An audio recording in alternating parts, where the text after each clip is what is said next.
Hello, students. Mr. Passeri here, and it is Friday night, and I thought it would be fun for us to do an educational video for the YouTube channel. So, as we all know, we're at home and we are doing some remote learning, which can be a really fun way for us to still learn and have some chill, unstructured time.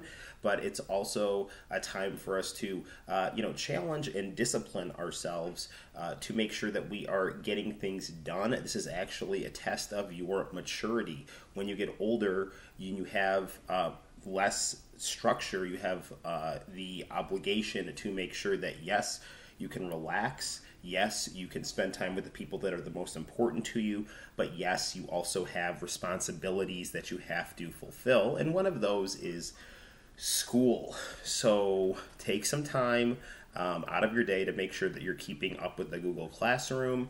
Ask me questions. I will be happy to answer them as best I can. I'm still learning how to use Google Classroom a bit. I feel like I've got the hang of it mostly, but this is my first time using it, so there still may be some hiccups along the way, but I think we're in a pretty good shape situation. Make sure that you are also turning in all work through Google Classroom. I'm seeing some of you guys are sharing it with me through my school email, which is okay, but I also want you to turn it in through Google Classroom so I can have a nice central location for the grades, because within Google Classroom I can actually see all of your grades if you turn in the assignments through Google Classroom. It makes it easier for both of us.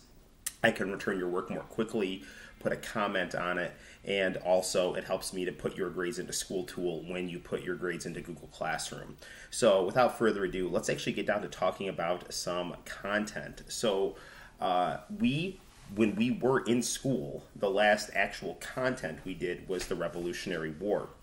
So the next step chronologically is the Articles of Confederation. The colonies won their war for independence against the British, and now the big challenge is going from revolutionary that breaks things down. Breaking things down is easy. It's easy to challenge authority when you just point out the problems and want to tear down their structures. The real challenge is setting up your own structure in replacement of the structure you just tore down. And now you are the authority figure, and now you're the one that has to maintain order, and now you're the one that, rather than breaking the system down, is having to put a system in place and control other people rather than resist being controlled yourself. So it's definitely Lenin, who is a leader who you'll learn about when you are in 8th grade.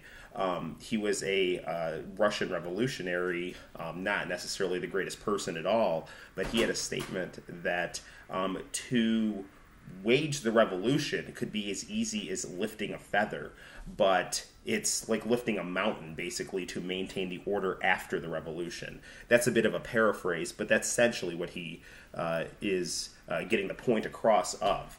You know, maintaining order is the challenge, and that is the big challenge that people in the really early United States are having. So we now get into the concept of federalism, where there is national power. There is a national center of political power, but then there's also the states, and the states also have their own constitutions, their own sets of rules, their own culture. And you guys got to keep in mind that at this point in time, the United States, the states were more important than the united aspect of things. Yes, it's important to be your own country under an umbrella of a flag, under a set of rules, but under a set of principles, but individually speaking, people saw themselves as belonging to Virginia or New York or Pennsylvania, and those institutions, those entities, happened to be a part of the United States. It's not like now where people are thinking, oh, I'm an American who just happens to live in New York. No, it was you're a Pennsylvanian who was a part of these new United States. Airborne. Drink it and stay healthy. Lots of vitamin C.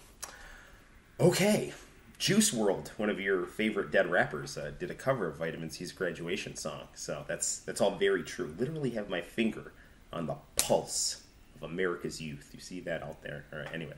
So all of these states have to come up with their own constitutions or plans of government, right? You saw this in your reading. And two states, Rhode Island and Connecticut, decide to keep their old constitutions under the British Empire. All the other colonies decide to make their own constitutions. Now, the big thing that a lot of these states are worried about is having too much power in the hands of a single governor. Why? Because they just fought a war against the King of England, who they viewed as a tyrant, of having too much power. Too much centralized power in too few hands breeds corruption and oppression, and that's what they're afraid of in the new United States. So rather than having a lot of power put in the hands of the governor, they put a lot of power in these lawmaking bodies. We know it as Congress. It's also known as legislative houses or political bodies. And in order to make sure that one legislative body didn't get too strong, they had bicameral legislatures, which is a way of saying two houses to basically check and balance each other in terms of their political power. Now, the situation as far as what kind of a political system are we going to have in these new United States, a republic. So basically what a republic is as opposed to a democracy where things are directly done by the voters. With a republic, what you do is you basically elect people to make rules in your name. So everything doesn't go to a vote to the population, but the population puts someone in charge and says, hey, we trust you to represent our interests, get what we want done. Because it's more efficient to basically have fewer people making the decisions rather than having a massive amount of people constantly talking about things. Like right now with the coronavirus, we're in a situation where the governor is having to exercise a lot of power and the president is having to exercise a lot of power basically to get things done efficiently. And there's not really a whole lot of space for discussion and debate. And that's because we're in a vulnerable situation now. Well, as you'll see at this point in time in 1781, we're in a situation where the United States is facing a lot of challenges, and one of the weaknesses of the Articles of Confederation is that there is not a lot of central power because there's a lot of fear of what too much central power can do if we have a governor that's too strong. And in fact, there is no president at this time. Someone might ask you a question, who was the president under the Articles of Confederation? And it's a trick question because there was no president under the Articles of Confederation. Now, that said, people could still vote. Well, what people? Your usual 21-year-old property-owning white male. Now, in New Jersey, there was a brief period where women could vote as well, but that doesn't last too long. So just keep all of those things in mind when you're thinking about the Articles of Confederation.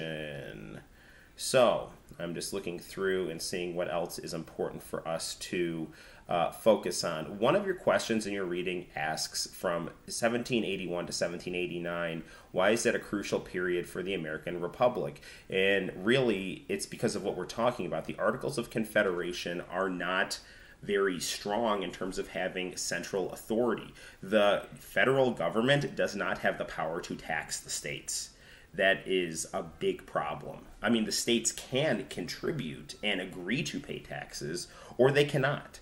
Like, it is their ability to say yes or no as these independent nations within the broader concept of the young United States. So I don't want to pay my taxes. Sorry, I just fought a war against the British because they were making me pay taxes that I didn't agree to, so I'm also not going to agree to pay your taxes, U.S. leadership. So that's a problem. Now, we're also in a situation where the British are out of the picture now as far as being politically in control and limiting the expansion of the colonies. Now the colonies are their own states. They're part of a new country called the United States. And what the United States has to do now is basically try to set up a system of rules for westward expansion that makes its own people happy, but also tries to give you some semblance of stability. So what you end up getting are these ordinances or laws that try to control westward expansion.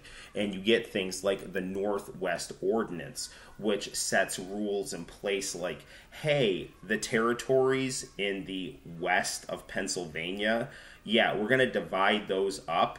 And when you get, I believe it's over 6,000 people in those territories, then you can apply for statehood, and once you are a state, then you get all the privileges of the 13 states in the United States. The other interesting thing about the Northwest Ordinance is that they automatically say no slavery in these territories. The North does not need slavery to keep itself economically going, and there are historians that argue that this is the time, if the United States actually wanted to get rid of slavery, they could have done it. There was this window of time where the United States had a lot of rhetoric about freedom. We just won from the British in the name of freedom and natural rights and all these other things, and slavery was clearly something that was contradicting those statements and those ideas. But this was an opportunity that was squandered.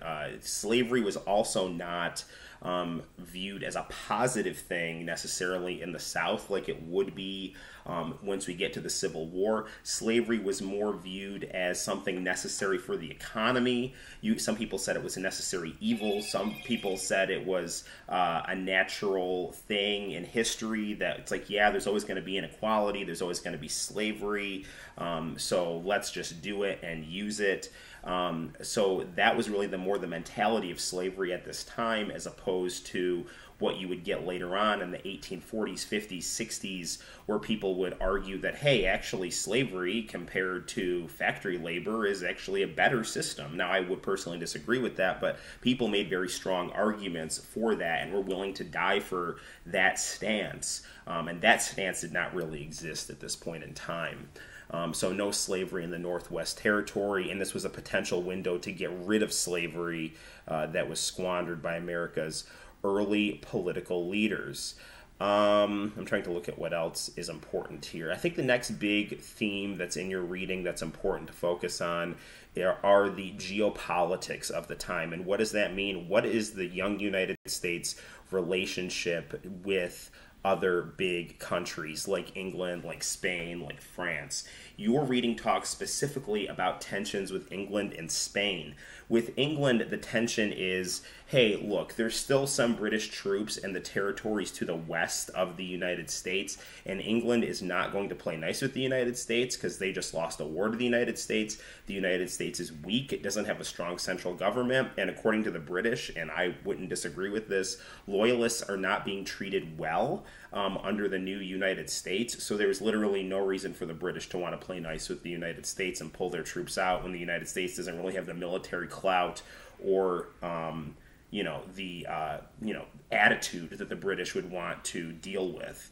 Now, the other challenge that the young United States face is Spain is basically controlling Florida, the Caribbean, what we know as Latin America, and to the extent that Spain has access to the Mississippi River, they do not want the United States even using the Mississippi River, because the Spanish know, as imperialists themselves and people with eyes in their heads and a functioning brain, that the colonists are greedy and want land, and the same way that they booted out the Indians from their land, they're going to sick their attention on Spanish territory. So one way that the Spanish are going to prevent that from happening is to deny the young United States access to the lower Mississippi River in 1784.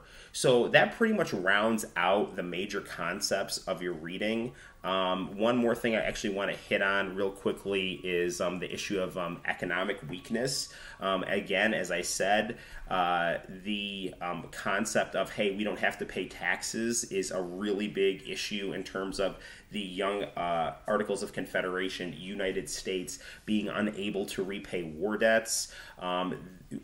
We've talked about the concept of inflation in class before, and this issue is also a problem because different states have different currency, and the central federal government tries to put out their own paper money, and paper money is worthless if it doesn't have a clear either thing backing it or everyone agreeing to respect it as the single currency.